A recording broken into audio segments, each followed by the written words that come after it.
Happy holidays, my friends. Happy holidays. What a load of bullshit. Anyway, hi, it's Rory Bentley, back after an extended hiatus of a couple of weeks. I had a lot of things going on in my life, and I just couldn't be fucking bothered to make a video. So, back again with another rock and metal music review. Now, there's a lot gone on since I did my last video, which wasn't even a new album review. It was just a gig review. Yeah, a lot of stuff happened. A lot of tragic stuff happened. Scott Weiland died of Velvet Revolver, Stone Temple Pilots, which really sucked.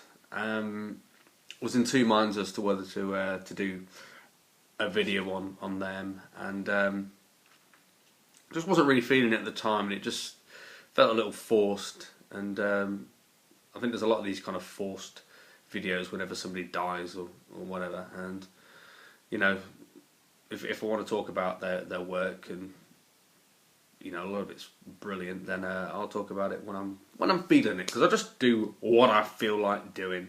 And what I feel like doing right now is not talking about the even more horrible news today that Lemmy, I don't need to tell you who Lemmy is, has passed away. Horrible though it is, I want to talk about something good and positive and exciting, which would be something which would I'm sure Lemmy would approve of, which is new, brilliant, exciting rock music. And this video today is going to be a little review, discussion, contemplation on something that I've been banging on about. If you've watched any of the previous videos, it's something I've been looking forward to for ages and ages, and that is Purple, the new album by Baroness. Look at that artwork; it's just beautiful, isn't it? Purple. I've been looking forward to this album for such a long time. I've always liked Baroness. I've had a bit of a not even a love-hate relationship. I just kind of liked them intensely a few years ago, and then thought the rest of the stuff was okay. So first kind of Baroness that I heard was actually I got the Blue album and the Red album loaned to me by my uncle, who's into very kind of obscure prog kind of stuff. So this was very much on his radar. Cool guy. And I'm not being sarcastic there. You know, he's a cool guy. Of course he is. And yeah, the first album in particular really kind of grabbed me, because he lent me like 3 CDs, and one of them was Witchcraft Alchemist album, which was the one I really wanted to check out. And then the other 2 were Baroness, and I was like, oh, never really heard much about these guys. Heard the name, and I put the Red album on. Absolutely loved it. Just blown away by it. It was heavy. It was sludgy. It was complicated. There was melodic bits. It reminded me of all the things that I really loved about early Mastodon, which I'd love to see more of. And yeah, just a great band. Great kind of twin guitar attack. They've really got a unique sound, but at the same time, all the aspects of their sound do kind of remind you of things that you like as well, but it's all uniquely Baroness. And Blue album I really liked as well. Maybe not as much as the Red album, but you know, it was more of the same. They certainly kind of gradually honed off some of the harsher edges. And then they released the double album, the Yellow and Green album, and I thought that was good as well. I didn't actually buy it, but I did check it out. I checked it out quite recently in the lead up to this album, because I knew I'd probably be doing a review on it, and also just wanted to prime myself up for this album, and really loved it. Yeah, but it was a bit lengthy. I liked the way that they expanded on lots of ideas, but the problem I've had with Baroness for a while is there's loads of really good ideas there, and I don't necessarily mind the fact that they write non-linear song structures. A lot of the criticism about them, and a lot of the reasons this album's being praised, is because of the almost undisciplined songwriting style. I don't necessarily have a problem with that. What I have a problem with is lots of really decent ideas. Really kind of, you hear like a really cool riff, a cool lick, cool vocal line, a cool bass line, and you think, oh yeah, this song's great, and then they just never repeat it. You don't you don't get enough of a good thing. There's lots of great ideas kind of stitched together. That's the real flaw of the Yellow and Green album. So as expansive and interesting as they were, a lot of those songs could have been given more time to breathe. A lot of those ideas could have been lingered on a bit longer, and you know, I think it would have benefited the album greatly. Well, fortunately, that is a problem that's been solved on Purple. This is, in some ways, a natural continuation of the Yellow and Green albums, and in others, it's something that goes a different direction, maybe back to their early material, because the riffs are here. There's some really kind of crushing riffs. I mean, if you look at the first song, Morning Star, on here, is an absolute classic kind of thrash riff. Sounds a little bit like, again, early Mastodon, and that continues throughout. There's lots of great riffs and like beautiful double guitar harmonies, and if you've heard the 3 songs in the lead up to this release, so if you've heard Morning Star, if you've heard Shock Me, and if you heard Chlorine and Wine, then very good indicators on the album. The quality level is there throughout. Now, moving on to Shock Me, might even be my song of the year. It's I absolutely love this song. It's so uplifting, and the lyrics kind of deal with really kind of dark, sad themes.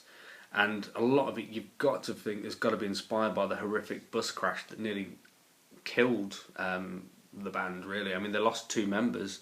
You know, one of them literally can't physically play anymore, so they had to get 2 new members in. John Baisley, the main man, the kind of lead singer, the guy that does all this brilliant artwork. You might recognise the artwork on Cavell Attack as well as a few other artists.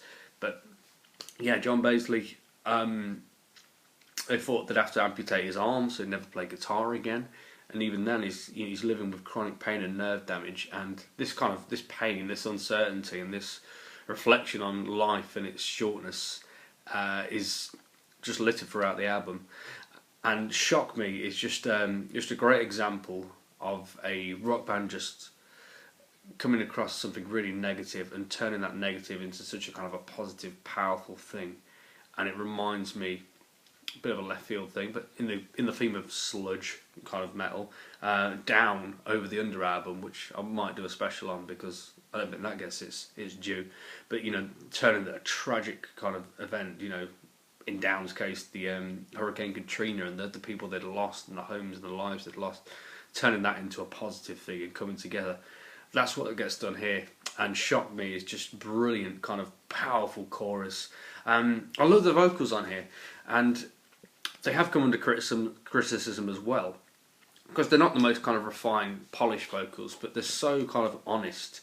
And you know, John Baisley and the other guitar player, I can't remember his name, they work so well together on the vocal harmonies. These are kind of in the same way Mastodon is, which I really like. Not conventional lead singers, but musicians that have been thrust into the lead singer role purely because you need vocals, and they've came at it a more kind of DIY approach. Their actual approach to singing is totally different, and it's all the more better for it, really. So there's so much more honesty into untrained voices, and you know, kind of there's not that kind of finesse on there. It's just pure kind of from the gut, and that continues throughout. There's so many great songs. I mean, Kerosene, it's just got just a wonderful like vocal outro, beautiful guitar harmonies, and this album just takes you on like I hate to say it, but it takes you on a journey.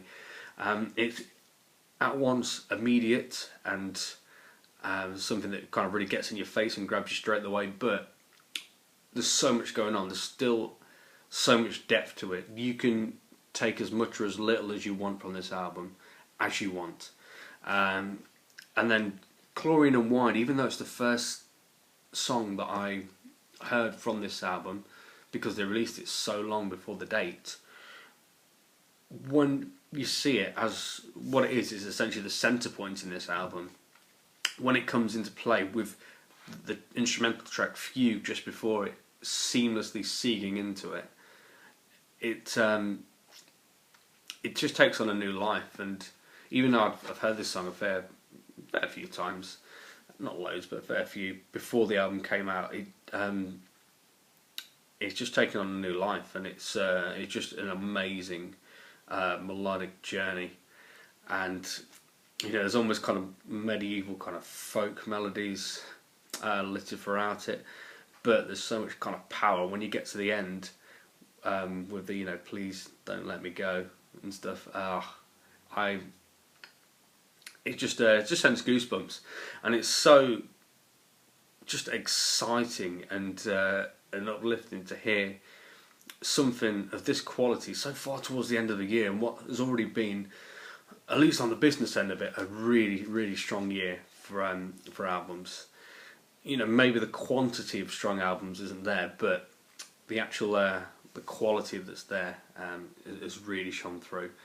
And this is a strong album that it comes in at a neat maybe 44 minutes, and takes you on a real kind of progressive journey. This is prog but without the indulgence. This is prog with a pop sensibility.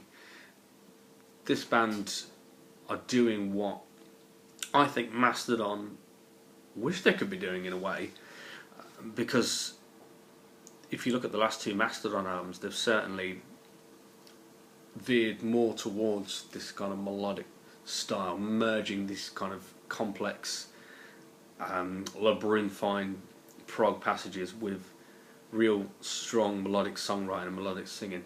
I think Baroness actually do that a bit better than Mastodon. I'd like to see Mastodon go in a bit more of a complex direction.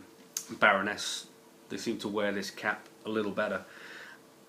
So just a real strong end to a strong year, and I thoroughly recommend everybody check this album out. If you like exciting rock music, just rock generally, not just metal, then there's something in here for everyone. There's bits that remind me of the Foo Fighters, like good Foo Fighters, like Colour and the Shape Foo Fighters. There is the Mastodon bits, there's the Thin Lizzy bits, there's King Crimson bits. There's so much to enjoy on this album. So yeah, Baroness Purple, check it out, and I'll see you soon for another review of some kind or other. There's some stuff that I really wanted to vent my spleen about. I might do a kind of video where we talk about the things that I've foolishly looked over or just not been aware of, that you might have missed from the year, and then hopefully look forward to another year of great music. So have a lovely new year, and I will see you soon for some more fun and games, and please check out the new Palm Reader album. Alright, see ya!